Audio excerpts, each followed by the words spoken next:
शाम को उसके आंख पर पट्टी बांधकर पैर में गोली मार दी। ठाए ठाए कर दिया। हाँ, ठाए ठाए कर दिया। बूथ अध्यक्ष को आप गोली मार देंगे? तो वर्तमान में पुलिस तो असुर बन गई है। एसपी आजमगढ़ ने अपराध किया है, उनकी जगह जेल होनी चाहिए। संजय प्रसाद जी से, जब आपको दायित्व बोध नहीं है तो इस पद पर क्यों बने हुए हैं? पुलिस कानून से ऊपर नहीं है। रात में फर्जी एनकाउंटर कर दिया, गैंगस्टर चले गए, अब वो काम पुलिस कर रही है। खबर के चक्कर में बूथ अध्यक्ष को हाफ एनकाउंटर कर दिया। नौकरशाह विधायिका के अधीन और नियंत्रण में काम करते हैं। वर्दी वाले लोग अपराध करने लगे तो बोलना हमारा दायित्व है। हमारे साथ आज ऐसी शख्सियत हैं जो जनता के नेता हैं और किसी से नहीं डरते, अफसरों से नहीं डरते, सरकार से भी नहीं डरते और इल्ज़ाम से भी नहीं डरते। और पीड़ित जो भी हो, कर्मचारी हो, आम आदमी हो, भाजपा का कार्यकर्ता हो और या फिर कोई नेता हो, जो भी इंसाफ के लिए इनसे गुहार लगाता है, उसके लिए ये आवाज़ बुलंद करते हैं। फिर चाहे मौके पर पहुंच के आवाज़ उठाना हो और या फिर पत्रों के माध्यम से सरकार को जगाना हो, देवेंद्र प्रताप सिंह भाजपा एमएलसी पीछे नहीं हटते। बहुत बहुत स्वागत है आपका। बहुत धन्यवाद। इतनी शिकायतें आपके पास आती हैं, आप कहीं सुल्तानपुर एसपी से भिड़ जाते हैं, कभी आप आजमगढ़ एसपी से भिड़ जाते हैं, डर नहीं लगता आपको? किस बात का डर? नौकरशाही का। देखिए, मेरे निर्वाचन क्षेत्र में अगर अन्याय होगा किसी के साथ तो उस अन्याय के खिलाफ न्याय की आवाज़ उठाना मेरा विधायी दायित्व और कर्तव्य है, और डर के आगे जीत है। समझे आप? विगत दिनों एक बहुत चिंताजनक घटना हो गई। आजमगढ़ जनपद के सगड़ी विधानसभा क्षेत्र के बूथ अध्यक्ष का पुलिस ने फर्जी तरीके से एनकाउंटर कर दिया। अभिषेक सिंह। अभिषेक, अब अगर बूथ अध्यक्ष हमारा एनकाउंटर का शिकार होगा तो कैसे, क्या संदेश जाएगा पार्टी के जमीनी कार्यकर्ताओं के बीच में? मुझे इस घटना की जानकारी मिली, उस वक्त मैं रैली में था, मैं आया और 28 तारीख को 10:33 पर मैंने माननीय मुख्यमंत्री जी को पत्र लिखा और साथ ही मैं एसीएस होम को टैग किया और डीजीपी को टैग किया। 2 बजे मैं पीड़ित के दरवाजे पहुंचा। उसने बताया कि अपनी माँ, अपनी पत्नी और बच्चों के साथ घर में था। 12:40 पर दिन दहाड़े दोपहर को पुलिस फाटक तोड़ी, फाटक अंदर से बनता और घसीटते, मारते, पीटते ले चली आई।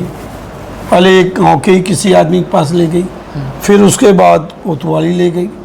शाम को उसके आंख पर पट्टी बांधकर पैर में गोली मार दिया। ठाए ठाए कर दिया। हाँ, ठाए ठाए कर दिया। और सामने एक लैपटॉप और एक मोबाइल रखकर बरामदगी दिखाकर दूसरी एफआईआर लिख दिया। ये बेहद आपत्तिजनक बात है। दिन दहाड़े आप पकड़ते हैं उसके घर में घुसकर, तो गोली मारने की क्या आवश्यकता थी? बूथ अध्यक्ष को आप गोली मार देंगे?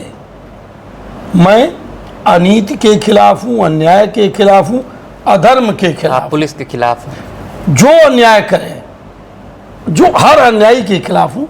युगों युगों से असुरों और देवताओं में युद्ध चलता रहा है। आसुरी प्रवृत्ति के लोग अत्याचार करते थे और दैवी परंपरा के लोग उस अत्याचार का मुकाबला करते थे। तो वर्तमान में पुलिस तो असुर बन गई है। अब गैंगस्टर की तो कमर सरकार ने तोड़ दिया।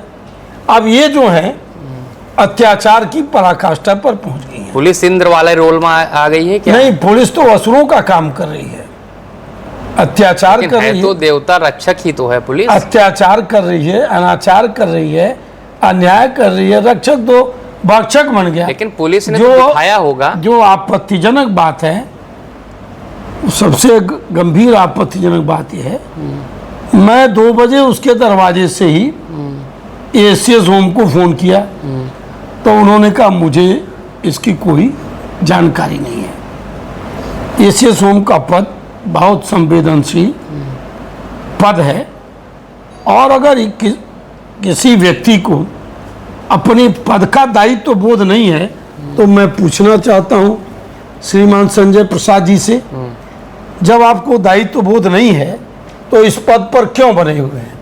आपके बने रहने का क्या औचित्य है? अपने पार्टी के नेताओं से और आदरणीय मुख्यमंत्री से मांग करता हूं कि अपने बूथ अध्यक्ष के हाफ एनकाउंटर करने वाले एसपी और उनकी टीम के लोग सभी लोगों के खिलाफ सुसंगत धाराओं में हत्या के प्रयास का मुकदमा दर्ज होना चाहिए। एसपी समेत उस एनकाउंटर फर्जी एनकाउंटर में शामिल सभी लोगों के खिलाफ कठोरतम कार्रवाई की। तो अब सरकार पर सवाल उठा रहे हैं। विपक्ष सरकार को संज्ञान में लाना। विपक्ष कहता था फर्जी एनकाउंटर हो रहे हैं, किसी को कभी पकड़ के ठाए ठाए कर दिया जा रहा है, कहीं हाफ एनकाउंटर कहीं फुल एनकाउंटर। अब आप भाजपा के एमएलसी हैं और इल्जाम लगा रहे हैं, एसओ पर भी नहीं लगा रहे, आप सीधा एसपी पर इल्जाम लगा रहे हैं। भाई इसलिए लगा रहा हूं कि एनकाउंटर तो हुआ बीजेपी के बूथ अध्यक्ष का। बीजेपी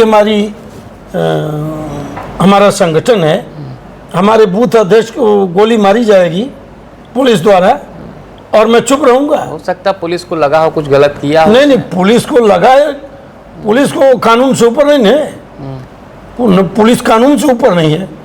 26 मार्च को एक साधारण घटना हुई, अज्ञात में नाम एफआईआर हुआ। एक व्यक्ति धर्मेंद्र यादव ने एफआईआर कराया कि कुछ लोग आए हमको मारे पीटे गांव के बाहर 200 मीटर दूर और हमारा लैपटॉप गिर गया, हमारा मोबाइल गिर गया। हमें पूर्ण विश्वास है कि उसी आदमी ने लिया है। 26 को एफआईआर होती है शाम को 8 बजे। अब बिना जांच के, आपके पास कोई मशीन तो है नहीं, बिना जांच पड़ताल के आप चले गए। 28 को उसके घर दोपहर में घसीट लाया, ताला तो फाटक तोड़कर मारपीट करके लहूलुहान कर दिए और रात में फर्जी एनकाउंटर कर दिए। क्या एसीएस होम को, जिनको मैं ट्विटर पर टैग किया था सीएम साहब के, उनको कहना चाहिए कि इसकी जानकारी मुझे नहीं है? उनको बहुत काम रहता है। योगी जी बंगाल चुनाव में व्यस्त हैं। नहीं, योगी जी तो देश बनाने में लगे हुए हैं। देश में जितनी लोकप्रियता, योगी जी के साथ वो भी लगे होंगे, इसलिए नहीं देखे होंगे। नहीं, देखना तो पड़ेगा। एसीएस होम को एक एक सेकंड में घटित होने वाली घटनाओं को संज्ञान लेना चाहिए और प्रभावी कार्रवाई करना चाहिए। तो क्या कहा उन्होंने बाद में जब फोन पे बात हुई आपसे? तो उन्होंने क्या कहा? उन्होंने तो कहा हमको मालूम नहीं है। हमने कहा ट्विटर पर लिखा हूँ, देख लीजिए। बाद में फिर आपने फोन किया होगा कि अब तो नहीं, बाद में नहीं किया। उनकी रुचि पता चल गई कि वे उनमें कोई रुचि नहीं है, तो मैं चुप हो गया। दोबारा लेकिन लगातार सरकार ये दावा करती है कि अपराध मुक्त हो गया है उत्तर प्रदेश। लैपटॉप चोरी हुआ या फिर छीना गया, पुलिस ने उसने तो लिखा कि गिर गया। देखिए उसने इसकी फोटोकॉपी कर लीजिए, लिखा है कि गिर गया। अच्छा, और अज्ञात के नाम है। हाँ, मेरा बैग इसमें लैपटॉप मोबाइल था, वहीं गिर गया। अच्छा, ये सब लिखा है अज्ञात। लेकिन आप सोचिए पुलिस 24 घंटे के अंदर, सरकार का यह दावा सही है कि गैंगस्टर की कमर टूट गई। अब गैंगस्टर चले गए, अब वो काम पुलिस कर रही है। आम आदमी और भाजपा कार्यकर्ताओं कमर टूट रही है। अब आम भाजपा का कार्यकर्ताओं का मनोबल गिर रहा है। लेकिन पुलिस का डेटा तो मजबूत हो गया ना। नहीं, बताइए कितना पुलिस तो गुडवर्क के चक्कर में एक निर्दोष बूथ अध्यक्ष को हाफ एनकाउंटर कर दिया। क्या इसको आप जायज कहेंगे? अच्छा, अमित शाह जी हों या फिर मोदी जी हों, कहते हैं बूथ अध्यक्ष सबसे बड़ी ताकत होता है पार्टी की। हम सब कहते हैं बूथ जीता तो चुनाव जीता। अध्यक्ष, जिला अध्यक्ष, ये सब जो होते हैं ये सिर्फ हवाबाजी करते हैं। लेकिन बूथ अध्यक्ष, मैं हवाबाजी तो नहीं कर सकता, लेकिन बूथ अध्यक्ष तो काम करता है। बूथ अध्यक्ष जमीन पर काम करता है। बूथ अध्यक्ष पार्टी के लिए समर्पित होता है और बूथ अध्यक्ष को अगर इनकाउंटर होगा तो एक जनप्रतिनिधि होने के नाते मेरे क्षेत्र में घटना घटित हुई है तो सरकार के संज्ञान में लाना मेरा विधायी दायित्व और कर्तव्य है। जो काम मैं कर रहा हूँ वो आदरणीय मुख्यमंत्री जी सांसद रहते हुए वही काम कर। योगी जी से आप बात क्यों नहीं करते? सदैव हम तो ट्विटर पर भेजे, नहीं फोन पे आप तो गौरव, आप जब तो रोज जहाँ घटनाएं हैं, हो रही हैं तो रोज योगी जी को क्यों मैं परेशान करूं? मिनट टू मिनट मैं जानता हूं तो हर एक कि नागरिक पश्चिम बंगाल के चुनाव में नागरिक लगे। के मुखिया तो योगी जी हैं, तो अगर कोई परेशान है तो आप तो नहीं। कर ही सकते हैं बातचीत। नहीं, हम तो ट्विटर पर भेजे तो ये तो बातचीत हो ही गई। जो बातचीत कम समझते हो उसको आप आदरणीय योगी जी से बता दीजिए। डर नहीं लगता आप इतना पहुंच जाते हैं और सरकार के खिलाफ ही आप देखिए, कभी अधिकारियों के खिलाफ लेटर लिख देते मेरी हैं? बात समझिए। हाँ, सरकार उसको कहते हैं जो जिसका नेतृत्व मुख्यमंत्री जी करते हैं। नौकरशाह सरकार नहीं है। नौकरशाह विधायिका के अधीन और नियंत्रण में काम करते हैं। संसदीय जनतंत्र में यही संवैधानिक स्थिति है। विधायिका के प्रति कार्यपालिका जवाबदेह है। जो विधायिका नियम कानून बनाएगी उसका पालन करना उनकी जिम्मेदारी है। जो सरकार निर्देश देगी, निर्वाचित सरकार, उसको कानून की शक्ल देना उसका दायित्व है। लेकिन जब वो निरंकुश हो जाएगी, जब वो अराजक हो जाएगी तो उस पर अंकुश लगाने का दायित्व है कि हम सरकार को संज्ञान में लाएं, सरकार से अनुरोध करें। मैं दावे के साथ कहता हूं कि सरकार ने अपराधियों की कमर तोड़ दिया, लेकिन जब ये वर्दी वाले लोग अपराध करने लगे तो बोलना हमारा दायित्व है, हमारा कर्तव्य है। आपने संवैधानिक तरीके से जो बात बताई एकदम सही है, लेकिन जो आज के दौर में माहौल बन गया है, लोग कहते हैं कि नौकरशाह ही सरकार पर हावी हैं, ऐसा इल्जाम लगता है। ऐसा मैं कह रहा हूं कि नौकरशाह अराजक हो गए हैं, संवेदनहीन हो गए हैं, क्रूर हो गए हैं। एसपी आजमगढ़ ने अपराध किया है, उनकी जगह जेल होनी चाहिए। एसपी की जगह जेल होनी और क्या, कानून से ऊपर कोई नहीं है। गोली मारना तो अपराध है, चाहे व्यक्ति मारे चाहे पुलिस मारे। हर गोली के खिलाफ हूं, जो चाहे सामान्य नागरिक चलाए, चाहे बदमाश चलाए, चाहे पुलिस चलाए। गोली चलाना अपराध है। एएसपी तो पहले भी विवादित रहा है। इसी एसपी ने इसी प्रदेश के प्रमुख सचिव न्याय के 2 बच्चों को जो विदेश रहते हैं उनको फर्जी मामले में फंसाया। उनकी वृद्ध चाची जो 80 वर्ष की उम्र है उनके खिलाफ उत्पीड़न की कार्रवाई किया। तो इस एसपी के खिलाफ न बोलूं, हमारी दृष्टि में एसपी ने अपराध किया है, उसकी जगह जेल है। प्रमुख सचिव न्याय के बच्चों के खिलाफ हाँ मुकदमा वो कल बता रहे विदेश में, वो कल बता रहे थे मुझसे। कल बता रहे थे। हाँ, और जेल वो में सेवानिवृत्त हो गए जज साहब। ये हाल है। ये हाल है। तो अब जितने भी मामले हो रहे हैं सबको मिलाकर तो अब योगी जी से अभी हाल फिलहाल में मिलेंगे आप, देखिए, या फिर ट्विटर से ही जानकारी देंगे? मैं रोज अगर मिलूं हाँ, तो क्या योगी जी सिर्फ मुझे सुनने के लिए बैठे हैं? एक सीएम का time minute to minute fix होता है। जितनी मेहनत योगी जी करते हैं उतनी मेहनत रोबोट भी करे तो उसको भी रेस्ट की जरूरत पड़ती है। रोबोट से भी ज़्यादा मेहनत योगी जी करते हैं देश के लिए, प्रदेश के लिए। अब व्यस्तता रहती है तो ट्विटर से बता देना सबसे उचित माध्यम है। अपने ट्विटर से लिखता हूँ, उनके ट्विटर पर टैग किया हूँ तो उनको अंतिम सवाल है। हाँ, लेकिन इस तरीके से तो जैसे आपने बताया नौकरशाही का हाल, इस तरीके से तो सुधरेगी नहीं। जब तक कार्रवाई नहीं होगी तो नहीं सुधर सकती। कार्रवाई होनी चाहिए। आपने देखा आपको लगता है तमिलनाडु के 9 पुलिसकर्मियों को फांसी की सजा हुई है।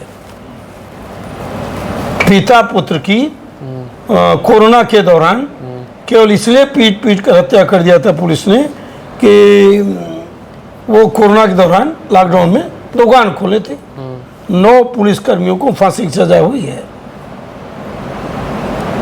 देर सवेर अगर प्रदेश के कार्यकर्ताओं के विश्वास को वापस लाना है तो आजमगढ़ के एसपी सहित फर्जी एनकाउंटर में शामिल सभी लोगों के खिलाफ हत्या के प्रयास का मुकदमा दर्ज होना चाहिए और सबको जेल भेजना चाहिए। ये हमारी आदरणीय मुख्यमंत्री से मांग है। तो सुना आपने भाजपा एमएलसी देवेंद्र प्रताप सिंह को, जो अक्सर कई मामलों को लेकर सुर्खियों में रहते हैं। जो कुछ मामले ऐसे होते हैं जिसमें वो पत्र भी लिखते हैं, कुछ मामले होते हैं जिसमें बयान देते हैं, कुछ मामले हैं जिनमें मौके पर पहुंच के भी आवाज़ उठाते हैं। हाल ही में आजमगढ़ में एक मुद्दा था जिसमें अभिषेक सिंह नाम का व्यक्ति, जिसका कहना था कि उसका पुलिस ने फर्जी एनकाउंटर किया है, उस मामले में देवेंद्र प्रताप सिंह जी वहां पर पहुंचे थे और इन्होंने वहां से मुख्यमंत्री योगी आदित्यनाथ जी से ये गुहार लगाई थी कि अभिषेक, जो कि भाजपा का बूथ अध्यक्ष है, उसको इंसाफ मिलना चाहिए और पुलिस पर कार्रवाई होनी चाहिए। और आज भी इन्होंने मुख्यमंत्री से वही मांग की है। कैमरामैन आलोक के साथ थर्मन मिश्रा, NTTV भारत, लखनऊ।